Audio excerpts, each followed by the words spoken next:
Imagine this. You are standing on the edge of a skyscraper rooftop, the wind tearing at your clothes, the city sprawled beneath you like a map of everything you've ever known. You feel it, that strange pull, that forbidden whisper inside your skull. Not just fear of falling, but an urge to leap. It doesn't make sense. You don't want to die, not consciously. You have plans, ambitions, people who would miss you. Yet, in that fleeting moment, something deep within you wonders, what if I just let go?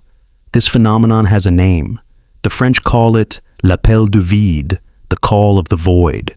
A paradox of the psyche where the very instinct to preserve life becomes entangled with the temptation of annihilation.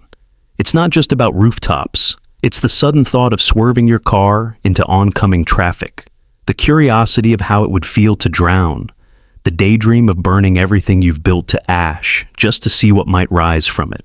Why do such thoughts emerge in us at all? Why do we, creatures wired for survival, flirt with our own destruction? You tell yourself it's madness, a glitch in the brain, a meaningless impulse. But what if it isn't?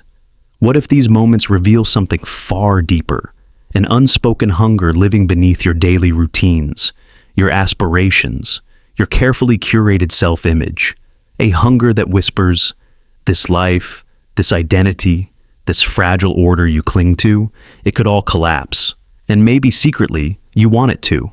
Is it possible that the instinct for self-destruction is not the opposite of life, but an essential part of it?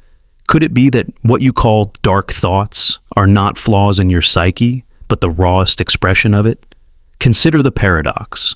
You spend your days working to preserve yourself, eating, planning, struggling, striving. Yet, in hidden corners of your mind, you entertain fantasies of ruin. You sabotage relationships that could sustain you.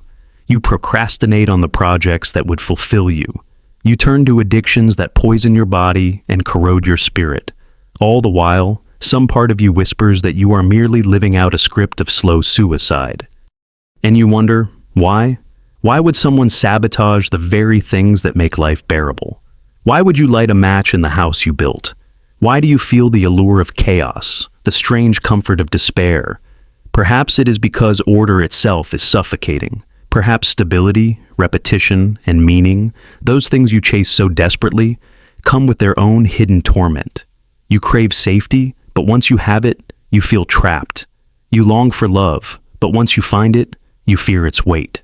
You work for success, but when it arrives, you sense the hollowness of the prize.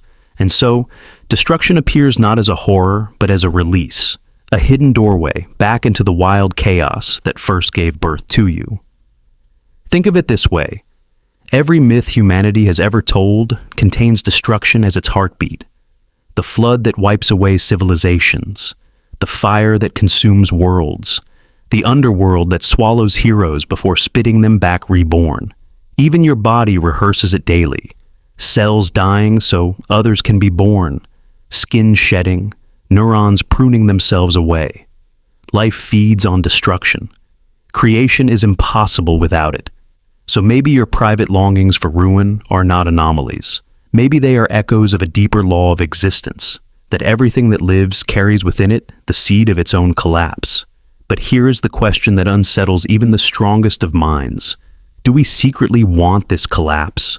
Is destruction not just an inevitability, but a desire? Do we long for the very void we fear, because only in touching it can we feel truly alive? When you look closely, you see it everywhere. In the artist who destroys his masterpiece because it isn't perfect. In the addict who knows the next hit will kill them, but takes it anyway.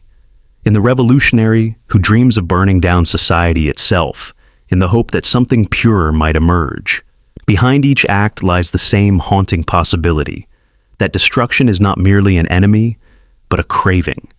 And if that is true, then what does it say about you? About all of us? You may be tempted to dismiss this as pathological. Surely a healthy mind seeks life, not death. But history tells another story. Religion promises redemption only after apocalypse. Philosophy finds its richest soil in suffering. Psychology reveals that repression breeds shadow, and the shadow longs for expression, sometimes violently. Everywhere you look, destruction and desire are intertwined, like twin serpents wrapped around the same spine.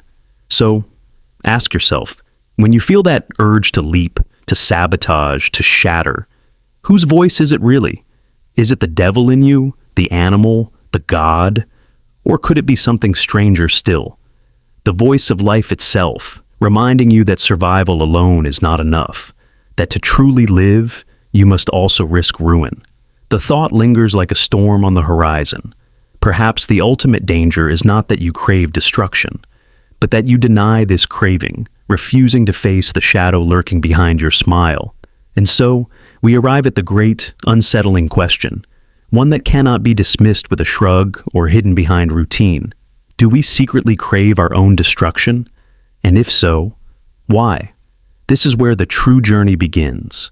To answer it, we must dig beneath the surface of the human mind, through layers of psychology, philosophy, and the hidden machinery of modern life. Only then can we uncover why, in the quietest hours of existence, destruction doesn't just stalk us, it seduces us.